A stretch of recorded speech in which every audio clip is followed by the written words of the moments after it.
Dwi'n meddwl y peth sydd wedi cyffroi fi fwyaf yw medru gweithio gyda chwedleiwyr o ar draws Cymru sy'n gweithio drwy gyfrwng Gymraeg. Mae'n anarferol iawn i ni fedru bod mewn un ystafell gyda'n gilydd. Mae pob un ohono ni'n dod o gymunedau gwahanol iawn, ac felly mae gennym ni syniadau gwahanol iawn am sut i wneud hynny. A mae hynny wedi bod yn ddifyr, achos mae hynny'n o'i hun yn broses greadigol.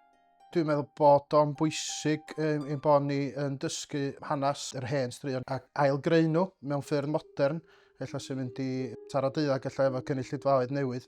Does dim llawer o storiwyr yn gweithio trwy gyfrwng Gymraeg, ac mae digon o waith i wneud i argyhoeddi bobl, mae hwn yn rhywbeth i ni'n gallu mwynhau, ni'n gallu trefnu nosweithiau adrodd straeon. What really excites me about this project is learning about the constellations and about the stars. The people in my community probably don't know much as well, so we'll be learning together. That's a really exciting thought. Dwi'n teimlo rhyw cyfrifoldeb tuag at y cymuned sydd wedi fy mabwysiadau i rannu hen chwedlau a llen gwerin Cymru gyda nhw. Dwi'n edrych ymlaen yn fawr at cael rhannu beth dwi'n dysgu a'r chwedlau dwi'n ei ddysgu, dim jyst rhai groegaidd ond rhai o bedwar ban byd amdan yr nos uwch ein penna ni. Fi moyn dod â cymuned a siarad am y ser a edrych ymlaen a weld y golau arall.